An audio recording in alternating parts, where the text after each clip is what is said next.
इस वक्त मैं मौजूद हूँ सैयद अली रहबर शहीद की वालदा के साथ। आइए हम उनके हवाले से कुछ बातचीत करते हैं। जी अस्सलाम वालेकुम, कैसी हैं आप?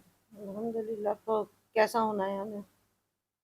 सबसे पहले तो बहुत बहुत बहुत दिली रंज है कि भाई इस तरह का वाक़या हुआ जो कि नहीं होना चाहिए था, लेकिन यहाँ रोज़ इस तरह के वाक़यात हो रहे हैं। आप अपने बेटे के हवाले से कुछ बताएं। बेटे के हवाले से, मेरा सबसे बड़ा बेटा था। पहली बात तो ये, वो मुझे बहुत प्यारा था। ज़ाहिर है, जब वो पैदा हुआ तो हम लोग तो जैसे हवाओं में उड़ने लगे। हमें लगा जैसे पता नहीं हमने दुनिया की क्या चीज़ फ़तह कर ली, हमारी गोद में वो चीज़ आ गई जिसका हमें अरमान था।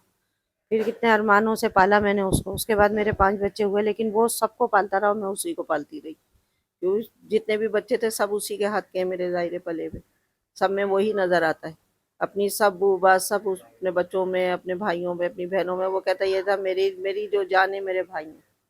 मेरे भाई ही मेरे लिए सब कुछ है, मेरा फ़ख्र है मेरे भाई।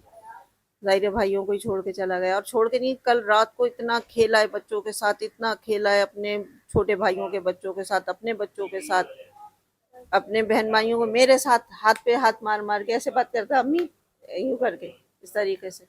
तो समझ लें बस क्या होगा वो मेरे लिए। बस अभी नमाज पे बैठी हुई थी, मुझे रोना नहीं आ रहा। पहली बात तो ये लोगों ने दिलासा इतना दिया है कि आपका बेटा शहीद है, आपका बेटा रमज़ान मिला उसको, जुम्मे की रात मिली उसे, फिर जालिमों के हाथ शहीद हुआ मेरा बच्चा। बस दुनिया से चला गया। अभी आपके बेटे ने बताया कि वो बहुत अच्छे जो हैं वो क्रिकेटर थे, बैट्समैन थे। इसके बारे में आप क्या कहेंगे? शाहिद आफरीदी के साथ उसने खेला, कोरंगी जाता था। ये जो है अपना अरशद रशीद, क्या नाम है उनका, राशिद लतीफ़ के वहाँ खेलने के कहीं मुझे मतलब मिल जाए, लेकिन कहीं कुछ नहीं हो सका। 5-6 साल उसने बैंक में, हबीब बैंक में जॉब की, जब वहाँ से जॉब नहीं रही, ख़त्म हो गई, कोरोना आ गया। उसमें बहुत सारी, फिर उस मेरे बच्चे ने जो मेहनत की है, इतनी मेहनत की है उसने कि मैं बता नहीं सकती आपको। रातों दिन बस ये फूड पांडा उसने किया, ये जो है अपना बाई किया, ये उसने किया। करीम कोई चीज़ उसने नहीं छोड़ी, मेहनत से तो वो भागता ही नहीं था रातों दिन। बस जब अचानक ही ये खबर सुनी तो बस क्या कह सकते हैं। अभी टिसोरी साहब आए हुए थे, उनसे मैंने ये कहा, मैंने कहा अगर कुछ करते, मैंने कहा आपके कैमरे हमें नहीं चाहिए, हमारे बच्चे अपने कैमरों से आपकी मूवी बनाएंगे, हम मीडिया पे डालेंगे ये चीज़ कि आप हमारे घर आए थे और ये कह कर गए। करना है तो इसके बच्चे के लिए कुछ करें ना। या बच्चा ज़ाहिर है 10 साल का है माशाल्लाह, इसके एजुकेशन के लिए, इसके मतलब क्या किस चीज़ के लिए इसके पैसे नहीं चाहिए होंगे। हर चीज़ का तो पढ़ाई की जिम्मेदारी उन्होंने ली है। अब देखें वो कितना पूरा उतरते हैं। हमने तो ये चीज़ अपने कैमरों में रिकॉर्ड की है, हम डालेंगे और रोज़ डालेंगे मीडिया पे। और जब तक पीछा नहीं छोड़ेंगे, इनका कुछ कर नहीं देते बच्चों के लिए। इस वक्त माशाल्लाह 6 क्लास में, तो आगे आगे ही आगे पढ़ना है ना, कुछ करना है, अगर भी कुछ बनाना है इसको। क्यों, मेरा बच्चा इतना काबिल था लेकिन कुछ नहीं कर सका, क्योंकि यहाँ पे ना गवर्नमेंट जॉब है, ना कोई ढंग की जॉब है। 18,000 से शुरू होती है। मुझे बताएं 18,000 में क्या होता है? कुछ मिलता है 18,000 में? 1,000 रुपए का तो आजकल कुछ भी नहीं आता। 18,000 क्या चीज़ है? मकान का किराया दे, बिजली के बिल 20-20, 22-22। मेरे घर का इस वक्त बिल 32,000 आता है। गैस का बिल मेरा 18,000 आता है। हम क्या कर रहे हैं? हमने फैक्ट्रियां लगाई हुई हैं। वही पंखा, वही लाइट, वही जो सबके घरों में चलती है, वही हमारे घर में एक फ्रिज चलता है और लाइटें जलती हैं, पंखा चलता है। एसी के नाम से हम डर जाते हैं, एसी का नाम लेते हैं तो हमारे यहाँ बिल आ जाता है। नाम लेने से हमारे यहाँ बिल आ जाता है एसी। हम आज तक एसी लगा ही नहीं सके। इतनी अरमान सब कुछ के घर लेंगे तो ये करेंगे, कुछ नहीं कर सकेंगे। अभी तक आपके बेटे का जो ये साहना हुआ है, अभी तक ये बात कंफर्म नहीं हो सकी कि असल में हुआ क्या था। मज़ाहमत हुई थी या कुछ और हुआ था? देखिए, मेरा बेटा घर से निकल के गया है तकरीबन 1, 1:15 बजे, और तकरीबन 1:30 या 1:45 ये वाक़या हो गया। जो भी आए होंगे, जो उन्होंने छीना, जो उन्होंने छीना छाना, जो भी कुछ करा उन्होंने कर लिया था हमारा क्यों। और अगर वॉलेट भी करें पुलिस वालों के पास है, गाड़ी भी उसकी पुलिस वालों के पास है, और जो भी सामान होगा जो भी उसके वो सब पुलिस वालों के पास है, तो वो क्यों मार के गए, क्यों करा? मेरे बच्चे की तो किसी से दुश्मनी नहीं थी, यकीन करें वो तो दुश्मनों को भी दोस्त बनाता, तो उसकी हंसी देखें। अमेरिका से फोन आ रहे हैं, जहां से भी फोन आ रहे हैं, हर आदमी कह रहा है रहबर रहबर। रहबर के साथ ऐसा कैसे हो सकता है? ऐसा क्या करा था? वो तो जालिम लोग है ना, देखें वे तो परसों की बात है ना, कल कितने लोगों को मार दिया। रुक रहेंगे बाकी? जब किसी का बच्चा मर जाता है तो बाद में पता नहीं क्या होता है, अल्लाह ही जाने के कौन आते हैं बेचारे, कौन उठा के अस्पताल पहुंचा देते हैं। लेकिन जब डाकुओं को मारा जाता है तो फौरन पुलिस पहुंच जाती है। डाकुओं की इतनी सरपरस्ती है यहाँ पे, और आम आवाम ऐसे ही मर जाए, उनके बच्चों का क्या होगा कुछ। और वैसे भी तो कराची का तो कोई पूछने वाला ही नहीं है, कराची का तो अल्लाह ही हाफिज है। तफसील तो नहीं पता। हमने 3:30 बजे कॉल रिसीव की, सुबह शहरी के लिए हम लोग उठ रहे थे कि भाई आपकी बेटी की लाश जिना अस्पताल में है। मैंने अपने बच्चों को, मेरे बच्चे जो थे वो खामोशी से किसी को बताए बगैर चले गए, और हम परेशान के बच्चे कहाँ गए। फिर इनका फ़ोन आया कि हम आ रहे हैं, आप लोग शहरी कर लें।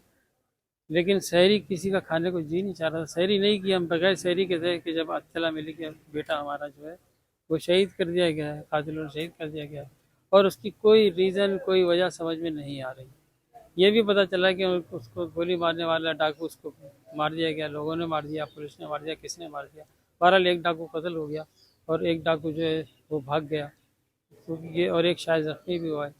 तो ये सुना है हमने, हमें खुद कुछ पता चीज़ नहीं पता। अभी गवर्नर साहब कह रहे थे कि आप उस ख़ानदान से हैं जिन्होंने पाकिस्तान बनाने में बड़ा अहम किरदार अदा किया, तो आप उस हवाले से तफसील बताएं ज़रा। देखिए, मेरे वालिद साहब 14 साल की उम्र में तहरीक पाकिस्तान में शामिल हुए थे। उनका नाम क्या था? सैयद यावर हुसैन कैफ बनारसी। बनारस हिंदुओं के शहर में उन्होंने नारा बुलंद किया, लेके रहेंगे पाकिस्तान, बट के रहेगा हिंदुस्तान। मैं आपको एक बंद भी सुना दूं, यहाँ तो इसको चाहिए था कि इसको निसाब में शामिल करते हैं नज़म की, कि किसने शब को मारा है, शेरों को ललकारा है, बच्चा बच्चा मोमिन का शोला है अंगार, कौम की खातिर मर जाएं बस ये कौमी नारा है, लेके रहेंगे पाकिस्तान, बट के रहेगा हिंदुस्तान। जब पाकिस्तान आए, डेरा इस्माइल खां में पोस्टिंग थी, वालिद साहब पोस्ट ऑफिस में सर्विस थी। वहाँ पर हमारे दादा को ज़मीन मिली जिसमें खेत भी थे, मकान भी थे। वालिद दादा का इंतकाल हो गया, वालिद ने सारी ज़मीन हुकूमत को वापस कर दी, और हुकूमत से कहा हम पाकिस्तान से कुछ लेने नहीं आए, सारी ज़िंदगी अपना मकान नहीं खरीदा हूँ। लेकिन ये नहीं कहा कि पाकिस्तान ने क्या दिया, वो ये कहते थे कि हम पाकिस्तान को क्या दे सकते हैं। नौजवानों के लिए बहुत कुछ करते हैं, नौजवानों को बहुत उन्होंने इनकरेज किया, और जितना उनका बस होता है, जो भी हुनरमंद नौजवान होते हैं उन्हें आगे बढ़ाते थे। और बहुत ही उनका, यानी पाकिस्तान मर जाएंगे, क्यों वो कहते थे पाकिस्तान से अच्छी सरजमीन नहीं, पाकिस्तान को नहीं छोड़ के जा सकते।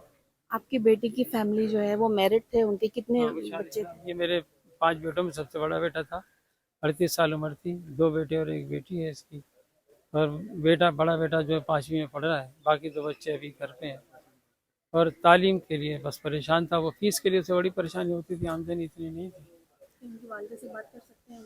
आप कर सकते हैं, बिल्कुल, आपको घर चलना पड़ेगा, वालिदा से बात करा देंगे।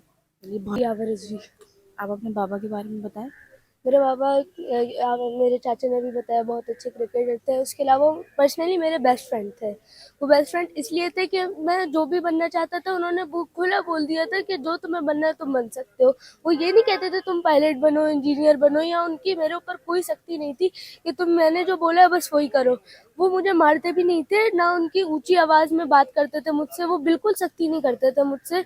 मैं नीचे खेलने जाता हूँ, मेरे सारे दोस्तों को भी पता है, मैं जो जिस चीज़ पे हाथ रखता था मुझे खिलाते थे। पता नहीं मेरे पास कितनी फुटबॉल्स, बैट्स, बॉल्स, मुझे सच में गिनती नहीं आती, इतनी उन्होंने। आपके बाबा क्रिकेटर बनना चाहते थे, बल्कि वो एक बहुत बेहतरीन बैट्समैन थे, तो आपका क्या प्रोग्राम है? उन्होंने आपसे कहा था कि आप भी इस फील्ड में जाएं? नहीं, उन्होंने मुझे कुछ भी नहीं बोला। मेरा पर्सनली शौक था फुटबॉल में, उनका क्रिकेट में था। उन्होंने मुझे ये नहीं बोला जब मेरा क्रिकेट में तुम्हारा फुटबॉल में कैसे हो सकता। उन्होंने बोला जो तुम्हें बनना है बन के दिखाओ मुझे। आपके और कितने बहन भाई हैं? मेरे एक भाई और एक बहन है। 2 बहन भाई हैं। बहुत बहुत शुक्रिया आपका जी। नाज़रीन, इस वक्त मेरे साथ मौजूद हैं सैयद अली रहबर शहीद के भाई अली रज़ा साहब। आइए हम उनसे उनके हवाले से बातचीत करते हैं। जी बताइए। अस्सलाम वालेकुम। मैं सिर्फ़ अपने भाई के बारे में कुछ बात करना चाह रहा हूँ, क्योंकि अभी तक जो बात हो रही है वो सिर्फ़ इसी हवाले से हो रही है कि एक एक राइडर थे या जो भी थे। बेसिकली मेरे भाई का पैशन था कि वो क्रिकेटर बनना चाहते थे, बहुत अच्छे बैट्समैन थे और वो बचपन से ही बहुत अच्छी क्रिकेट खेलते थे। वो बल्ले से फुटबॉल के साथ खेलते थे। ये उनका बचपन का आगाज़ था क्रिकेट का, और जब वो खेलने जाते थे तो वहाँ 2 टॉस होते थे। एक टॉस सिर्फ़ इस बात का होता था कि अली रहबर किस टीम में खेलेगा। वो इतने ज़बरदस्त क्रिकेटर थे, अभी उनके शहीद होने से 2 दिन पहले उन्होंने स्क्रीन रिकॉर्डिंग भेजी थी अपनी कि 85 मैच में उनके अराउंड 4000 रन्स थे। वो बहुत स्ट्रगल कर रहे थे क्रिकेट के लिए, और जब वो क्रिकेट की ट्रायल देने गए थे तो उनके साथ हुआ ये था कि जो ट्रायल देने जाते हैं लड़के वो जानते हैं, मैं क्रिकेट की बात इसलिए कर रहा हूँ, ट्रायल देने जो लड़के जाते हैं वो एक हुजूम में जाते हैं, उनकी बारियां तक नहीं आती सारे दिन। और जब मेरे भाई की बारी आई थी तो नेट में बुला के उनको एक बॉल खिलाई जो कि यॉर्कर था, वो उन्होंने डॉट की और उनको बाहर बुला लिया कि आ जाएं, थैंक यू सो मच। तो ये बात मैं इसलिए कर रहा हूँ, जो लड़के क्रिकेटर बनना चाहते हैं, क्योंकि मैं अपने भाई से बहुत मोहब्बत करता हूँ, और जो उनका पैशन था, अभी एक फिल्म आई थी शाहिद कपूर की जर्सी, मेरा भाई वो फिल्म देख के बहुत रोया था। और वो जो अपनी लाइफ में स्ट्रगल कर रहे थे, जो उन्होंने फूड पांडा किया या इनड्राइव किया, जो भी किया, वो सारे काम करते थे, बट उनका पैशन ये था कि वो क्रिकेटर बने। तो मैं ये बात कहना चाहता हूँ कि आप जहाँ भी न्यूज़ दिखाएं, जो भी करें, अली रहबर क्रिकेटर के नाम से दिखाएं या अली रहबर बैट्समैन के नाम से। ये मेरी ख्वाहिश है कि मेरे भाई को क्रिकेटर बताया जाए, मेरे भाई को बैट्समैन बताया जाए, क्योंकि उनका पैशन यही था। वो क्रिकेट ही खेलना चाहते थे और वो बैट्समैन बनना चाहते थे, तो पाकिस्तान के लिए खेलना चाहते थे। और ये लॉस अभी नहीं समझ आएगा, लेकिन इतना ज़बरदस्त क्रिकेटर जो आपने खोया है, तो ये एक नेशन का लॉस है। बस मैं ये बताना चाहता हूँ कि ये लॉस बहुत बड़ा है और ये पाकिस्तान का लॉस है, क्योंकि मेरा भाई एक बेहतरीन टैलेंट था क्रिकेट का, जिसका कोई जिक्र नहीं हो रहा, लेकिन ये मैं करना चाहता था कि सबको पता चले कि मेरा भाई क्या करना चाहता था। उनको जब एक दफा चांस मिला था तो उन्होंने दोबारा अवेल करने की कोशिश नहीं की? आप मुझे एक बात बताएं, सारा दिन का इंतजार करने के बाद आदमी की जब बारी आती है कि हाँ भाई अब वो नेट के अंदर जाएगा, पैड वेट करके बैठा हुआ होता है सारा दिन के बाद, शाम में फिर उसको एक बॉल खिला के बाहर बुला लें। सही है, यॉर्कर बॉल था, मेरे भाई ने डॉट किया, पूरी स्टोरी पता है, उनको फिर बाहर बुला लिया, ये ट्रायल था। आप मुझे बताएं, एक बॉल पे आप क्या जज करते हैं? बहुत अच्छा क्रिकेटर है, बहुत सारे लोग डेब्यू में पहली बॉल पे आउट हो जाते हैं, उसके बाद भी वो बहुत खेलते हैं। मेरे भाई का नाम ऐसा है पूरे नागन चौरंगी में, गुलशन में, बहुत सारे इलाकों में अली रहबर के नाम से वो बहुत बहुत फेमस क्रिकेटर है मेरे भाई। सरफराज अहमद वगैरह के साथ भी उन्होंने ये जो नॉर्मल मैचेस होते हैं बहुत खेले मेरे भाई ने। तो लेकिन उनको जो है ना पीएसएल के चांसेस मिले, ये असल में एक ये मुद्दा मैं सिर्फ इसलिए कर रहा हूँ क्योंकि जो लड़के मेहनत कर रहे हैं कुछ करने के लिए, टैलेंटेड हैं, उनके साथ क्या हो रहा है ये बता रहा हूँ, फिर वो इसी तरह कर रहे हैं। ये बताएं कि आजकल सोशल मीडिया इतना पावरफुल है, अगर आपको कोई भी कैंपेन चलानी होती है तो वो सोशल मीडिया पे लोग चलाते हैं, तो उसमें वो कामयाब भी हो जाते हैं। तो अगर आपके भाई को चांस नहीं मिल रहा था तो वो सोशल मीडिया का सहारा लेकर उस पर कुछ कर सकते थे। अब ये भी मैं आपको बता दूं, सोशल मीडिया पे भी सब वायरल नहीं होते। सोशल मीडिया पे जो इस तरह के फेमस पेजेस हैं, जैसे जो नेशन के या सिटीज़ के डले हुए हैं, जो इस तरह की पोस्टिंग करते हैं, सिर्फ उनकी वीडियोस वायरल होती हैं। जैसे ये आप मुझे बताएं, सारी लाइफ मैं खुद स्ट्रगल कर रहा हूँ एक्टिंग के लिए, ठीक है, मैं वायरल नहीं हो रहा, इस तरह नहीं होता। लेकिन मेरे भाई को गोली लगी, ये वायरल हो गया। पब्लिक भी सिर्फ वो सपोर्ट करती है जिसके अंदर उन्हें किसी को गाली देने को मिल जाए। बेसिकली उनको इस तरह की चीज मिल गई थी तो मेरा भाई वायरल हो गया। इंतकाल के बाद मेरा भाई वायरल हो गया। आज मैं बता रहा हूँ कि वो क्रिकेटर है, आप सबको पता चलेगा मेरा भाई क्रिकेटर है। हिस्ट्री निकाल के देख ले। हाँ, उनकी हिस्ट्री, जिसको चाहिए हिस्ट्री मेरे भाई की क्रिकेट की मैं दूंगा। मेरे पास न्यूज़पेपर्स वगैरह सब पड़े हुए हैं, मेरे भाई की क्रिकेट हिस्ट्री मैं बताऊंगा सबको। तो मैं आपको ये बताना चाह रहा हूँ कि ऐसे बहुत सारे टैलेंट में, ये बात मेरा भाई तो गया, अब तो क्या पीएसएल वगैरह हमारी जो ख्वाहिश थी वो तो गई, लेकिन भाई इस तरह के बहुत लड़के हैं जो स्ट्रगल कर रहे हैं। मैं सिर्फ उनके लिए बात कर रहा हूँ कि मेरे भाई की जो कुर्बानी है ना, वो बहुत लोगों के लिए कुछ कर जाए।